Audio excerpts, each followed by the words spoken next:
Hello, everyone, and welcome to another episode of The Lion, the Way, and the War, where we talk about Jesus, his church, and the spiritual battle that surrounds us all. My name is Craig Allison, and I'll be your host.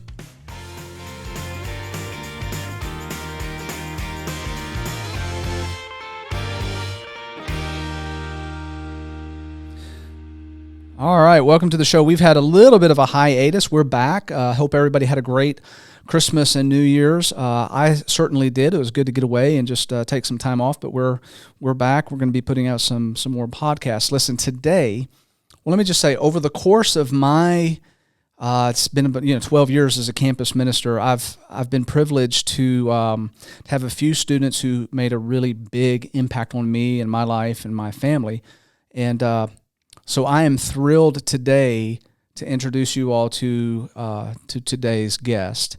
I was going to say who did not have an impact at all, but you have. I say that in all seriousness. And Kelsey Hart Thrash, I knew her as Kelsey Hart, but she's since been married. She always brings out the goofiness in me for whatever reason.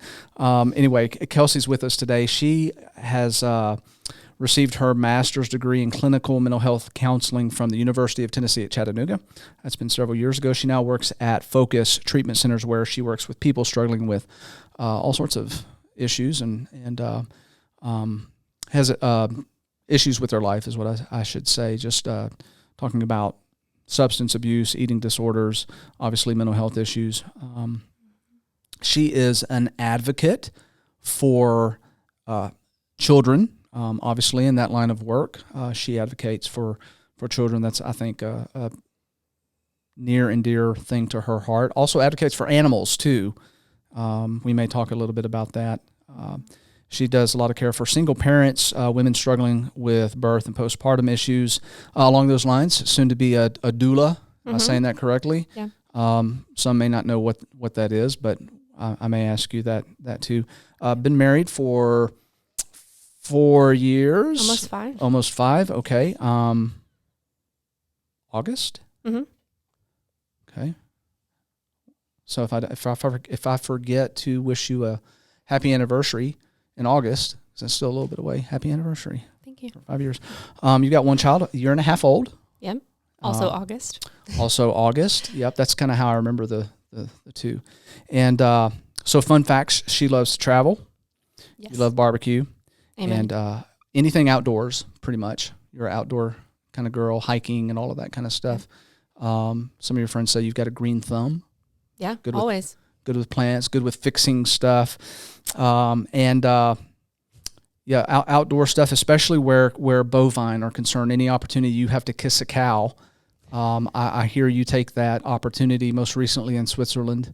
Yes. Kissing cows in Switzerland, that's a thing, I guess. I don't know. Yeah.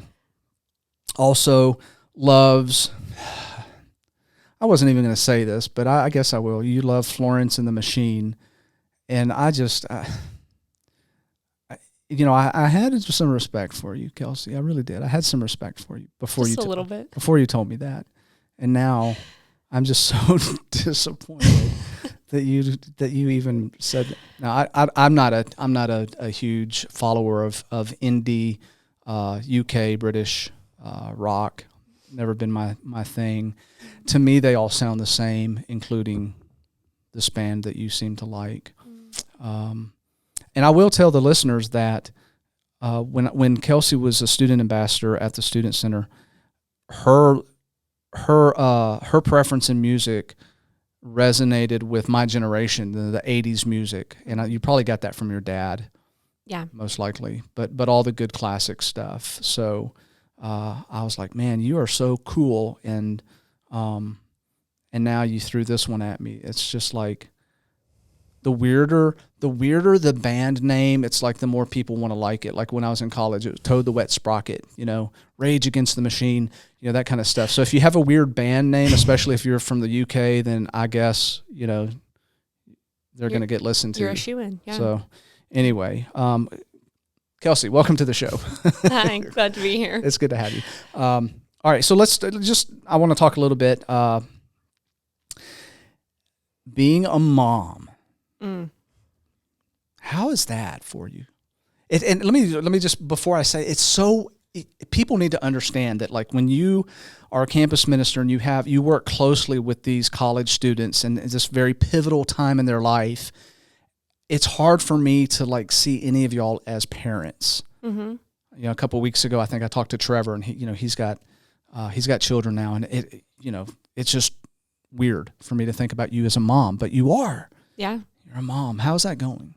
Yeah. And this is the skin I'm meant to be in for sure. Well, and two, like seeing me at the student center, I was still trying to figure myself out. Not that ever stops, but being a mom is definitely something I'm really comfortable being in that role, and I don't ever want to not be in that role now that I've experienced it. So I don't know if Daniel would say the same about... Daniel's your husband. Yes, Daniel's my husband. I don't know if he would ever say the same about being a parent of many children, but I want to live on a farm with as many children as there are to want me in return. So, like Little House on the Prairie kind of stuff. Yeah, exactly. So, but Blair's my son. He's 1.5 years, and yeah, we love him. He's goofy. He talks a lot, which, I mean, of course, he's my son, so he's going to talk a lot. Yeah. He's really adventurous and has never understood the word no, and currently is telling me no most often. So that's the stage we're in with the 1.5-year-old. Yeah. So I and I can kind of, with all the student ambassadors, you're one that stands out as far as, like if somebody were to ask me, who do you think is going to really embrace parenthood, even though it's hard for me to envision any of y'all as parents. But I would have said you, because you've always had that kind of nurturing dimension to your personality. Even back as a student ambassador, you were the person who would be like coming in my office, hey, how are you doing today? Do you need to talk about anything? Is there anything I can pray for you about? You were that person who was always really empathetic and plugged into other people where they were emotionally, which doesn't surprise me at all that you ended up being a clinical mental health counselor. So yeah, it makes a lot of sense. It's a superpower for sure. I'm not sure if I have gotten to use any of those superpowers or skills with my son yet. He's definitely, he knows where the buttons are and exactly how to push them. So your kids they figure that out really fast. Yeah. That's kids' superpower, is knowing the buttons for mom and dad. Right. Yeah. And so, yeah, it's really interesting. I thought, if I never used this degree for anything else but to be a really good parent, then I'd be winning. It would be worth the debt. And haven't got to see that come to fruition yet, but I hope that I do. Your day's coming. Yeah. It will come. Yeah. And the frustrating thing will be, you have this knowledge and this ability, and it's like, why is this not working on my own family? Right. Well, because humans aren't a textbook, and thankfully so, but also makes things tricky. So I want to get one of the primary reasons I wanted to have you on the podcast is specifically to talk. You have expertise in this area, and I haven't had any licensed clinical people here on this show podcast yet, and so I really was interested in getting your perspective from a mental health standpoint on some issues, especially as those kind of things relate to our spirituality, as they relate to the college students at that time in their life, which you've been through that, so you can appreciate and I think connect with maybe some of the things that they're going through. So I want to start that with just like a general question of like your pre-graduation from college, your pre-graduation view of the world. So before you like stepped out in the world and kind of got an idea of what was going on, your expectations of what that was going to look like versus the reality as a mom, as a married woman, as a clinical mental health counselor. Did these two worlds like collide and you're like just blown away? Was it something that you kind of expected? Yeah, this is pretty much what I thought the world was going to be like. How did that all happen? Yeah, I would say that it definitely didn't surprise me. My parents did a really good job of just balancing and exposing us to things that they knew we would inevitably be exposed to. And so I feel like I was really prepared, to be honest. I really appreciate my parents, especially in that way, for doing that. And I was ready for it too. I've always been ready for the next step, the next jump, the next leap of faith, and whatever that looked like. And so the world didn't really surprise me. If anything, I think I did develop some, just some existential dread based on certain things that I'm now closer to, working with trauma day in and day out. It can take its toll on you, but I also think going into the world post-college experience, if you have a negative mindset, that's what you're going to find. And if you have a positive mindset, that's what you're going to find. And so I stand by that even to this day. How I view the world is heavily influenced by what lens I choose to have. And obviously there's things going on that are factual, that are out of my control, and I have to radically accept those things that are going on. And not to say that there aren't nights or weeks where I want to just like hold Blair and hold Daniel and just, cry myself to sleep based on the state of the world. Like, not to say that that doesn't happen, but I really try my best to be intentional about the lens that I wear day to day. And so, I try to make the best of that. And I look for neutrals. I look for positives, and I try not to dwell so much on the negatives in areas that I have no control over. Yeah. Okay. So I want to talk about that for a little bit, because you're bringing up some really good points that I don't think a lot of our listeners maybe understand. We're going to talk about a little bit of family of origin, talk a little bit about, you're obviously, you're going to be familiar with like genograms and stuff. So your outlook on life, I'm going to say this just based on experience. Our outlook on life is greatly influenced by our families, how we're raised. And I know enough about you and the conversations we've had to know that your mom and dad's bent, their view, their worldview, their, how they did life was probably more robust than most parents, for a variety of reasons. Parents are busy. It's a crazy world that we live in.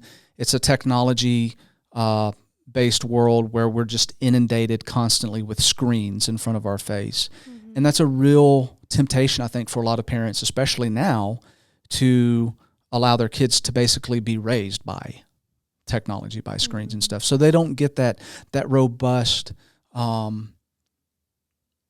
worldview instilled in them. So, I imagine, your family is one that's spending time outdoors, away from the technology. Mm-hmm. You're being exposed to a lot of different things, and you're given this foundational place to stand that includes a much larger perspective on life, which there in turn creates a viewpoint of the world where you can say, I choose to view this world in a positive way rather than in a negative way, mm-hmm. which then leads to all of the other stuff, how you deal with life, right? How much of that, and now you're speaking directly, I think, not necessarily to younger people, but to like my generation and older parents mm-hmm. today, parents who have an opportunity to change that paradigm. How important from a mental clinical health standpoint is it for parents to strive to be going against the ease of which technology has influenced parenting? I feel like I just jumbled a whole lot of stuff there. Yeah. Did you follow any of that at all? Yeah, I'll go with what I think I followed, and then you can ask me again. Because you're trained to be a good listener. Yeah, but today's my off day, remember? Oh, yeah, sorry, okay. So I'll start off by saying my parents, again, did a really good job with prioritizing anything that was coming up for me. And I don't want to speak for my brother, but I believe the same for my brother as well. Mm-hmm. They did not have any topics that were off limits. And I say that as it pertains to this because I think that is where we can all be growing mm-hmm. and shifting and doing that a little bit differently, not having topics that are off limits, because we can't be doing that while simultaneously trying to encourage curiosity and asking questions. And my parents did that really well. So I feel very fortunate that that was my experience, because it's just continued a life of me, being why, being curious. Yeah. And it's helped in this profession, obviously, too, being curious with my clients and with anybody I come across. And so for parents out there, for, like you said, people of your generation, trying to lean more in the direction of openness and curiosity, and when it, as it pertains to social media and technology, I think it's just being curious about why. Like, why does Instagram, why do you want that to be a part of your day to day? What are you getting from it? What is it allowing you? What is it providing you versus what it's taking away from you? And is that worth it? Is it worth it to you? Because we all, I would argue that connection is a basic need. And that's been shown by by people in my own life, by my, through my own experience. And so when we think about social media and technology, it's all at its core a way to connect, because,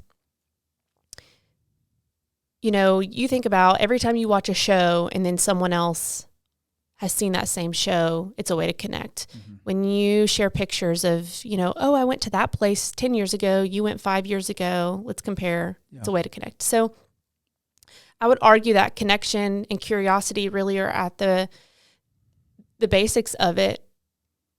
And in my experience working with others, some people are willing to give up basic needs, or traditional basic needs such as food, water, and shelter for connection instead.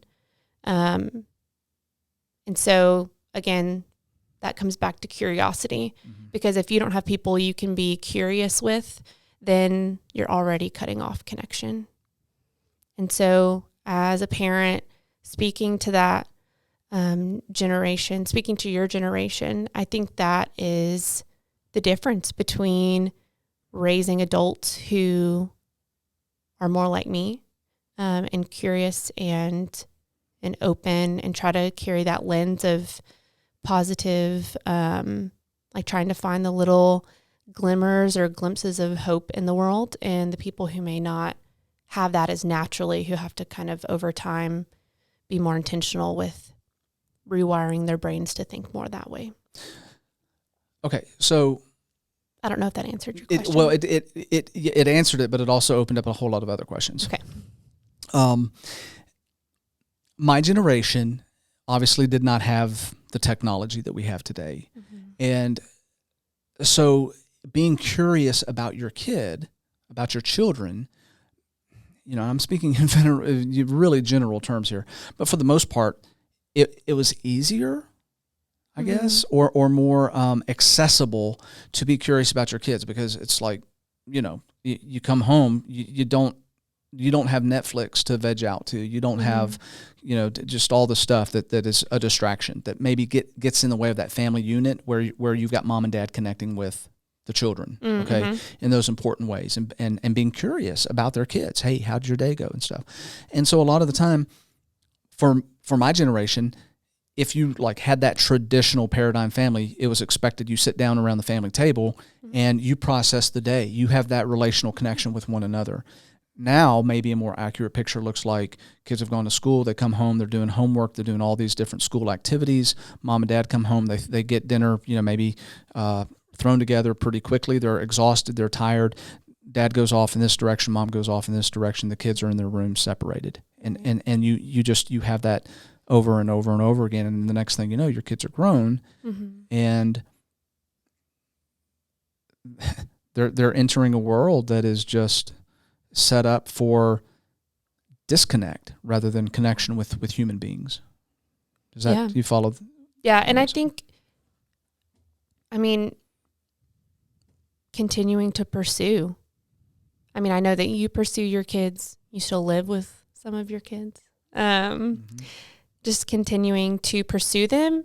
And acknowledging, oh my goodness, acknowledging and taking responsibility for maybe things that in hindsight could have been done differently. And I don't mean, bashing yourself to your kids. I just mean just saying, hey, I recognize that even though I did the best I could, there were some things I could have done differently. And I'd love to, have a conversation with you about that and continuing to pursue them. My mom, we play phone tag to this day, 2 or 3 days a week, trying to get a hold of each other just on our way home. Instead of just dissociating, listening to whatever music I need to get through my 30-minute, 20-minute drive. I call her, she calls me and does the same. And so we continue to pursue each other.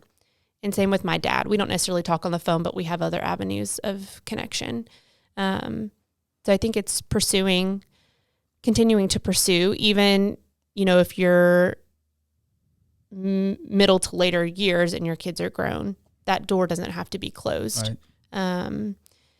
And two, we had that growing up. You come together at the dinner table because somebody took the time to make that meal. So let's all engage in that communion and community together. And it doesn't have to look any certain way. Sometimes it would be at the table. Sometimes it would be on the couch with like taco seasoning and taco meat and like Fritos. So Frito pie or whatever. Yeah. And that's what we did. The important thing is you're spending time together as a right, family unit. Yeah. Before we check out for the day and relax, because that is important. Yeah. And it is important to be able to coexist with the people that you're connecting with and not feeling like every day there's this job or there's this person that you have to report to when you've done that all day at school, work, whatever. And so we definitely had that connection, and we also still had fun, and we loved watching movies. That was a way for us to connect, was watching movies, but we also didn't spend all day, every day inside. And, just finding that balance and being open to hearing what, your spouse or your kids has to say about what that may look like. Is it the isolation from a mental health standpoint? Is it the isolation that causes concern that you see? Because again, you just said you guys as a family enjoyed watching movies together. So you may not be talking, but you're spending that time. You're in each other's presence, right? And today, I may be off base on this, but I don't know how often anything like that really happens. If that's the pervasive, if that's the norm, or if the norm is isolation, where kids get home from school, mom and dad get home from work or whatever, and they're all in their separate places. Especially early on, in the earlier years where you've got kids still living at home, and that's the picture that's taking place. How does that impact their outgoing? Again, we're going all the way back now to the first question, which was when you left college, was the world like you expected? And you shared with me, well, based on my upbringing, I had a positive outlook on how it should look. So, you didn't have that huge cognitive dissonance that occurs, right? So, is that something from a mental health standpoint that you are seeing in your practice, that isolation is creating issues for young people today? Absolutely. And I hate talking about COVID. I feel like they're over talking about COVID, right? And I don't want to disregard or invalidate the huge impact that it did have on some more than others. But we have seen, or I have seen, I'll speak for myself, not for my place of work or my coworkers, but COVID has promoted isolation. It has promoted so much more social anxiety. And then you have just the changing things in the world from a cultural standpoint, and just this confusion on how to even show up. So if what do you mean show up? Just not even knowing how to show up in a space without feeling uncomfortable or feeling like you're going to say something wrong or say something that's going to offend someone else. I hear a lot of time from my clients just how immobilizing it can be to not feel like you can go anywhere without having a filter, or offending someone, because we're in this age of boundaries, respect, hypersensitivity, maybe? Hypersensitivity. And I think having mental health be something that's being talked about more is amazing, and it's beautiful. And it can be used for harm too. And so, what I mean by that is, for example, boundaries. Boundaries are used when you want to create a safe environment and a safe space, physically, emotionally, all the above. And so you can take a boundary and set it with someone that you care about, or someone that maybe isn't going to be, doesn't need to be a part of your life. And that's meant to, serve you and or serve the other person. But in some ways, boundaries can be used to push people away, or boundaries can be seen as something to create distance. And how I view boundaries is that it's something that you set because you want to maintain a relationship with someone. So if I were to come to you and say, hey, I have a boundary that on this podcast, we don't talk about X topic or whatever, because it's not really my topic to discuss, it's someone else's, then, that makes it to where I can feel safe coming on this podcast with you. Mm-hmm. That's not meant to push you away, but I think that's how it can be misused. Why set a boundary with someone if you don't care about them and you don't want them in your life, right? Right. But I think there's misunderstandings about that. And don't get me wrong, there is a time and place to set boundaries where, it is very black and white, but that doesn't mean that all boundaries need to be. Yeah. Well, you gave me no boundaries for this podcast. Yeah. I know. I realize that. I realize that now.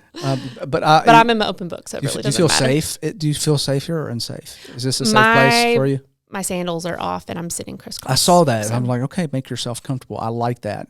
You're the first guest that has actually kicked up and relaxed, and that's a beautiful thing. Yeah.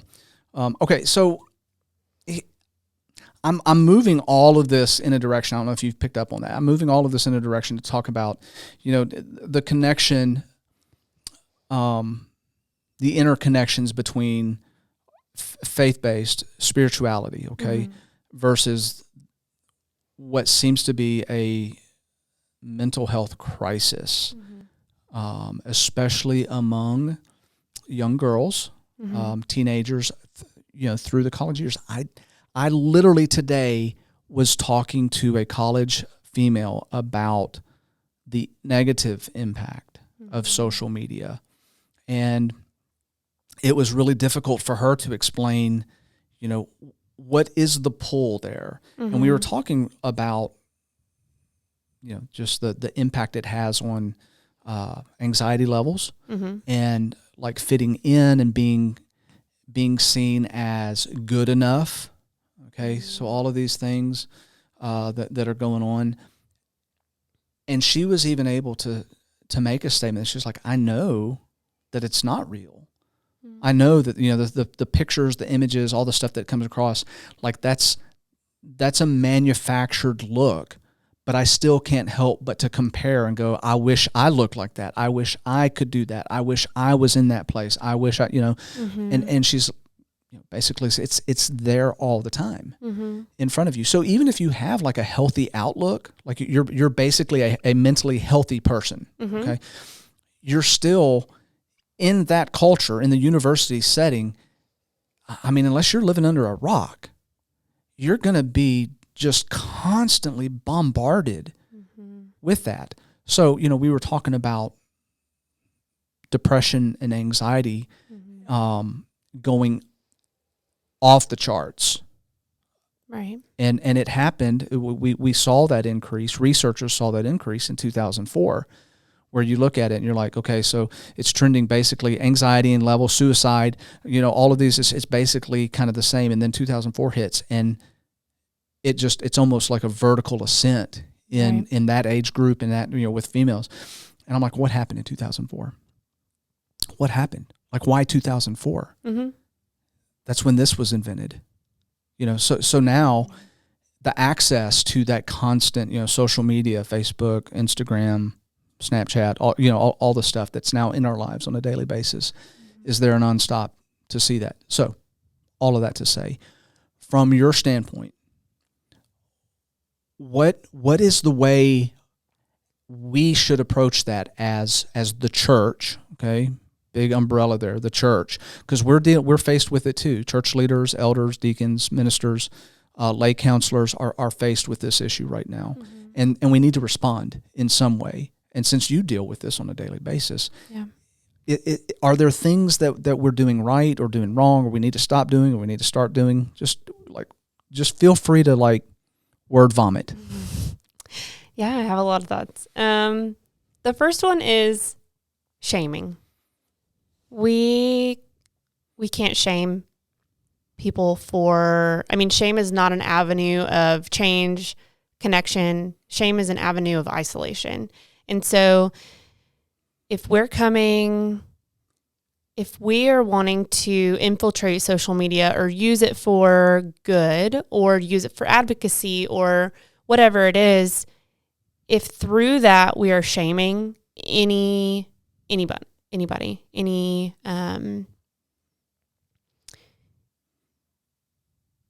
we are creating isolation and exclusivity. Okay, wait. Exclusivity. I may be misunderstanding you here. So how, not through advocacy, using social media to advocate for good stuff. How are we shaming? What is? Sorry.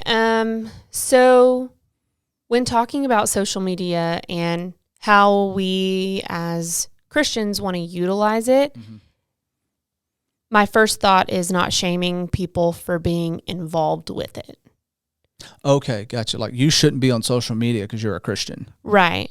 Obviously, everyone's entitled to their opinion, but it's also part of our culture now. And so if you are wanting to come alongside someone in their journey, shaming them right out of the gate for how they choose to connect with others is going to lead to isolation immediately. And so I say that to kind of promote an avenue of openness and, again, curiosity, rather than, well, I don't use social media because X, Y, and Z, before you've even had a chance to hear someone else's reasons. Because, again, we use it for connection. We use it to feel seen, to feel soothed. I'm kind of using counselor jargon now, but if we think about it in terms of being seen, soothed, safe, and secure. So the 4 S's. We all need that. We all need to feel seen and validated. We all need to feel soothed. We all need to feel physically and emotionally safe in order to connect. And connection helps us feel secure within ourselves, within our place in the world, within our different relationship dynamics.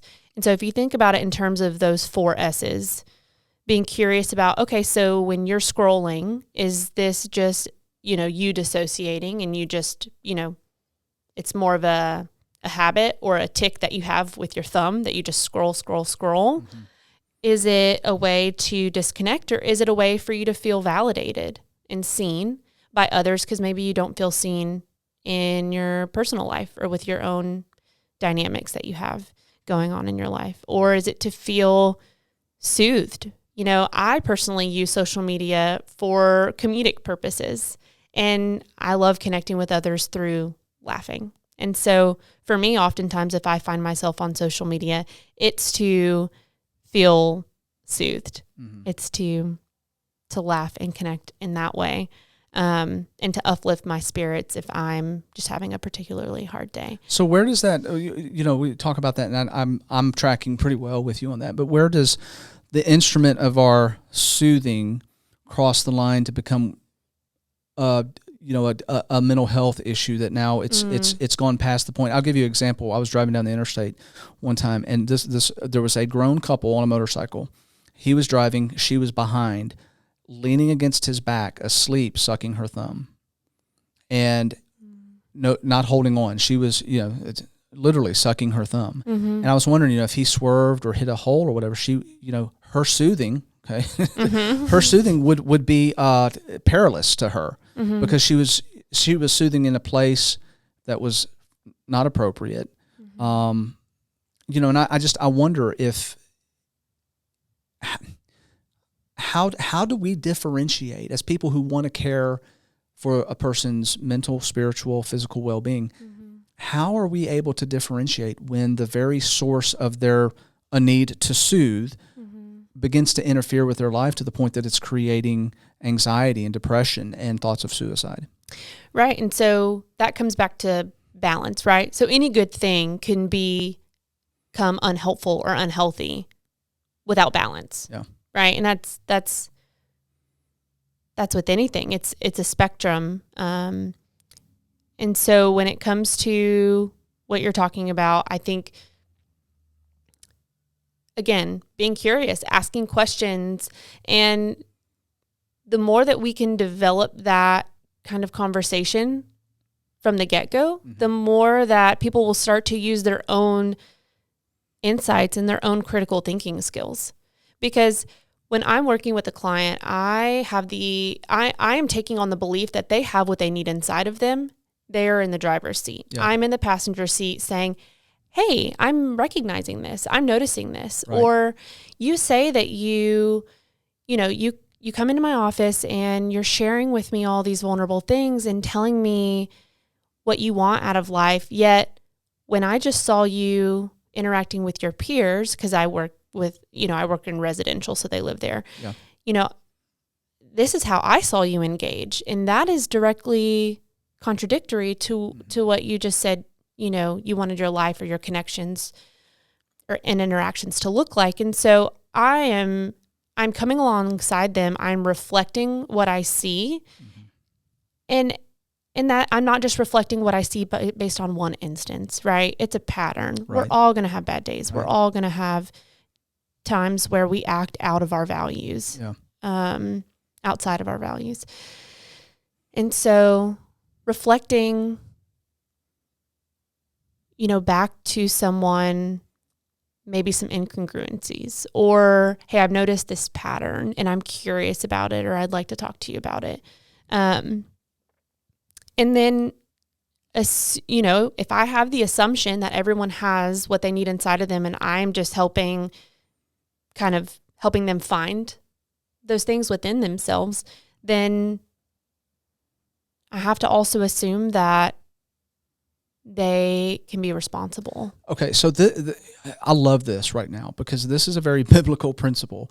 Mm-hmm. What you are describing is talked about in the Bible, where you respect a person's autonomy, right? Exactly. Yes, 100%. Yes, you respect a person's autonomy because they are an autonomous person. You don't want to take that away from them. Mm-hmm. But at the same time, you're going to walk beside them mm-hmm. and advocate for them mm-hmm. and encourage them and take sometimes the hard, uncomfortable, awkward step of saying, hey, you're presenting a contradictory thing. What you're telling me you want versus how you're acting don't go together. Mm-hmm. And so that's a very scriptural, biblical concept mm-hmm. as brothers and sisters that we are to walk beside one another and have that relational dynamic, right? Mm-hmm. Respecting each other's autonomy, obviously, but when one person is beginning to fall away, to do things that we know are harmful to them, we don't just continue to walk beside them and say, I love you so much, and not correct, mm-hmm. not offer, the biblical term would be like to rebuke them, okay? Mm-hmm. To say, hey man, look, what you're doing is bad for you. Mm-hmm. I love you enough to say something to you and to help you out. So it sounds like to me from a mental health perspective, you're describing something that's very biblical in nature. Yeah. And I think of it in terms of people that I've met who aren't ready to, or they don't feel like it's their decision to know Jesus. Am I going to leave them? No, that's not what I'm called to do. Mm-hmm. Am I going to walk alongside them and be there for when they're ready? Absolutely. Whether that means 3 years from now and we haven't talked since and they're reaching out, I'll be available. That's also another good example of setting boundaries. If you're walking along someone in their journey and they're walking with you and they start to engage in behaviors or in a lifestyle that you don't believe is in line with your values and your beliefs, that doesn't mean that you have to cut them out of your life. It means you can set some boundaries. Mm-hmm. And that would be an appropriate way to use that, because it allows you to still maintain that connection and that relationship, through whatever avenue you feel called to do. Yeah. Without saying, oh, you're struggling. That doesn't really work for me. Right. And so I take that and I use that in the therapy space. I'm curious. I ask questions. I provide insights and, research or facts or, just guidance in that regard, while also letting my clients know this is your decision. If you don't want this, if you're not ready for this, I would be curious about that. Yeah.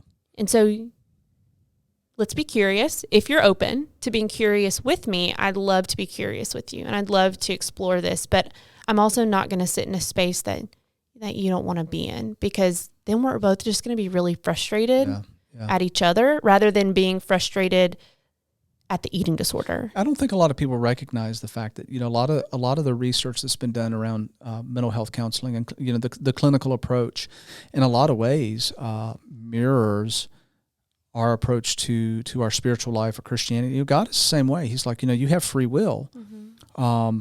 I can't make you. I mean, he could make us, but then free will goes out the window, right? But right. We are agents, free will agents to make bad decisions. Mm-hmm. And if we choose not to do right, if we choose to live a lifestyle that is contrary to what he knows is good for us, he's going to give us the space to do that. So because nobody wants to have a connection with a robot. Yeah. I don't think God wants that either. But the other piece of this, Kelsey, is that, a lot of the things you're talking about requires us to be compassionate human beings, to truly care, to be empathetic towards people, mm-hmm. and to understand and be grieved when they're hurting, to be mm-hmm. joyful when in their success. And mm-hmm. as the church in the 21st century, I think we, again, speaking in very general terms, a lot of us have lost sight of that skill set. Mm-hmm. And it's good to be reminded that that's what we're called to be, that we're all called to be clinical mental health counselors mm-hmm. in regards to that. I got into that because when I sat down and I really thought about my talents and the attributes that I felt that I was born with, that God gave me, and even if I wasn't born with them, just things that he helped develop in me over time, the basic requirements of a counselor, the connection with the person that you're sitting across the room from. Mm-hmm. That's why I got into that, because that's where compassion lives. That's where love lives. And at the end of the day, when I don't feel like I'm smart enough to be in a room with a patient, when I don't feel like I am worthy enough to be in the room with a patient, why did they choose me? What do they think I can do to help them? Mm-hmm. I think about those things, because those things can't be taken away from me. Those attributes, those qualities, those skills, they can't be taken away. I found in ministry a lot of times it's not about having any answers at all. It's just about listening, because I think a lot of people they don't get heard anymore. Mm-hmm. And it leads to isolation. It's like nobody's even listening to me. Mm-hmm. And just caring enough about a person to sit down and say, you have my full attention. Just talk. Just talk to me. Let me listen to you and let me hear you. And that's really vulnerable. And that's not something that families, specifically talking about parents, have provided. Yeah. For whatever reason, and I can have compassion for the parents who tried their best and maybe were just working so much to provide for their families that they weren't able to be there emotionally. So I'm definitely not, bashing or speaking negatively about that.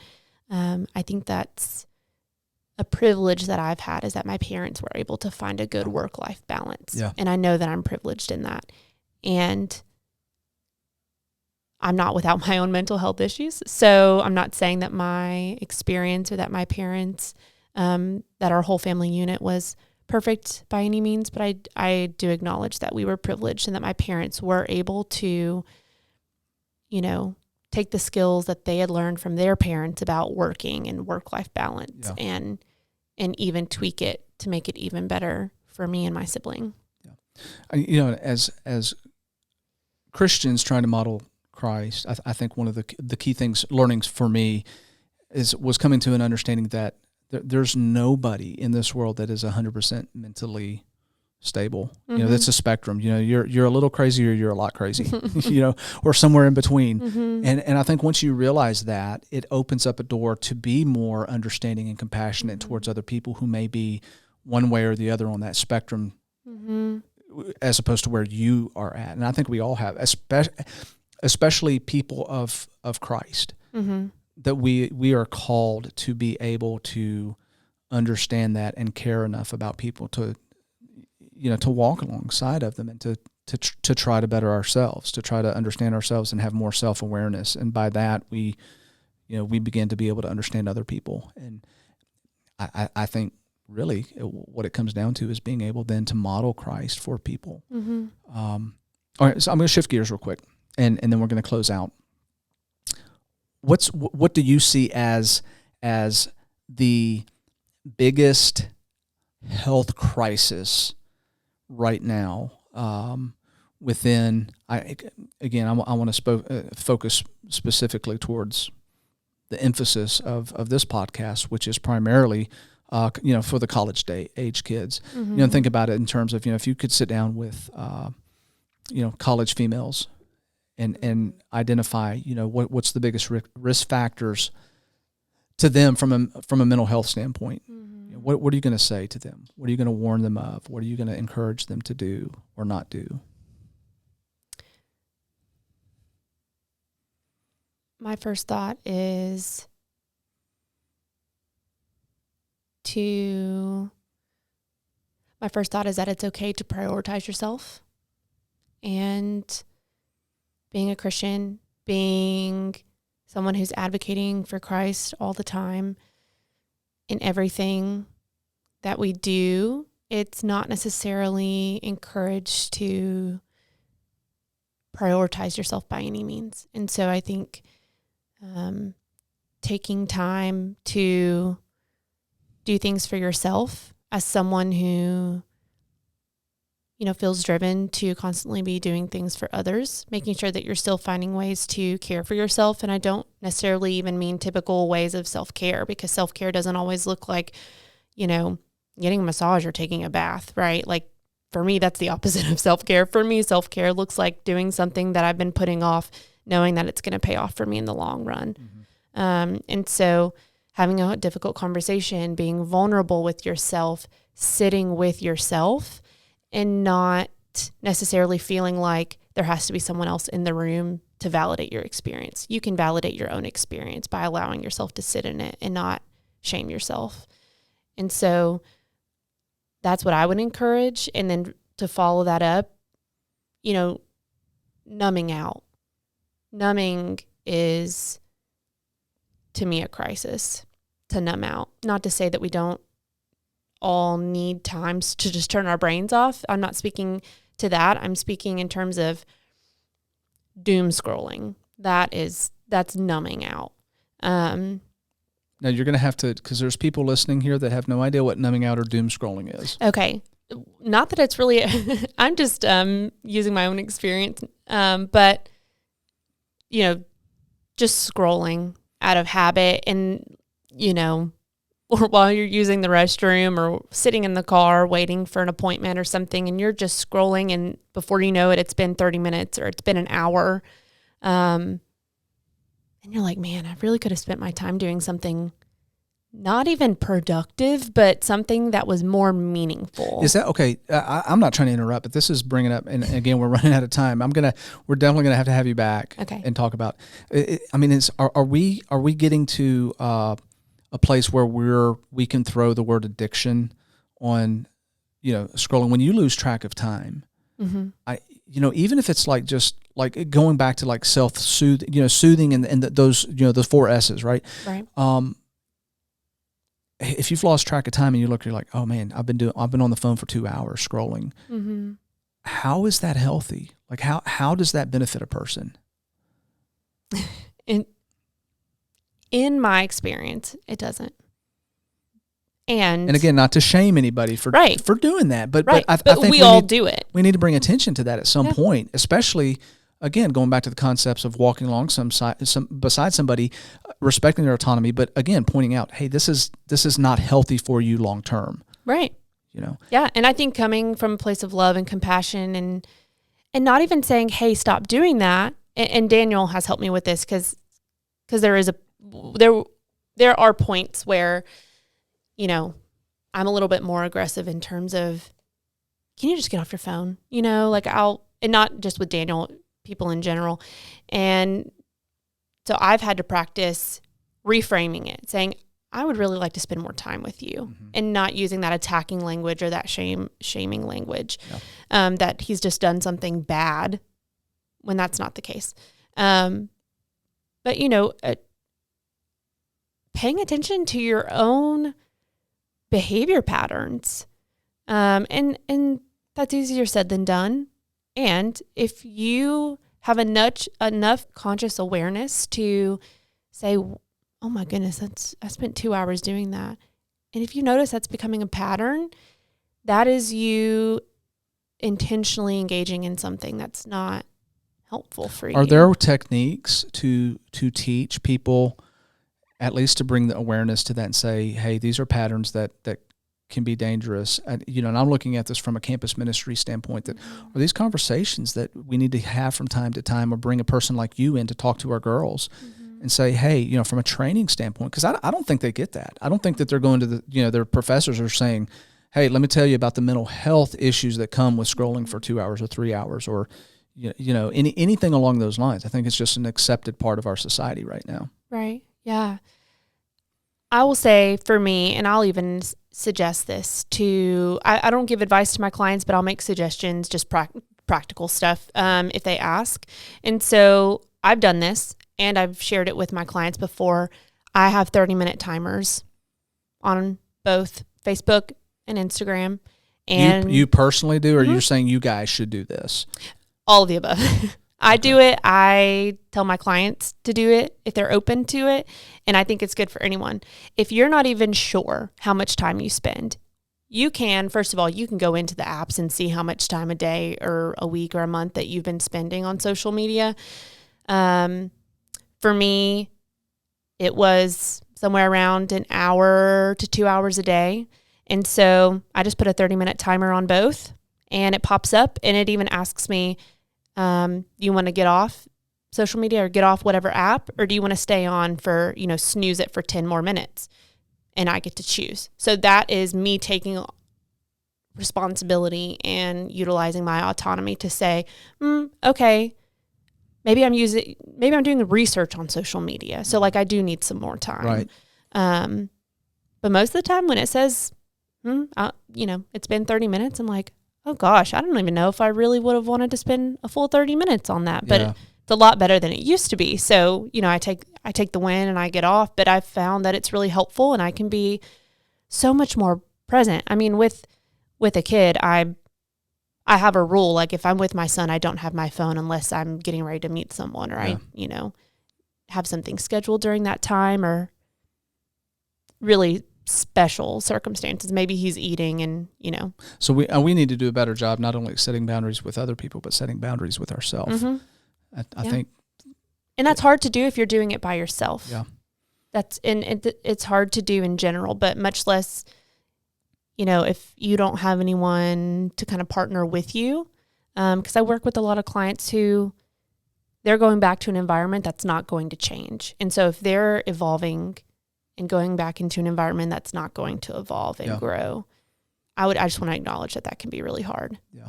Gotcha. But you can at least be happier with yourself knowing that making those small decisions throughout your day or small changes can be much more in line with your values. Right. And when you're living out of your own values, you're going to naturally have more confidence in what you're doing. Sure. Yeah. Man, I hate we're out of time. Definitely, we're gonna. I think there's so many different avenues here that need to be explored from a Christian perspective and how that overlaps with mental health today. I think that there's a lot of people out there that would be excited and maybe even have opportunity for people to send in some questions and we talk about that stuff. So probably, you and I need to get together at some point and talk about what that might look like. Yeah. That would be a really interesting. I want to talk about, what it means to be curious. I want self-aware, setting boundaries, all of those things that you deal with from a mental health standpoint and how that relates to Christianity.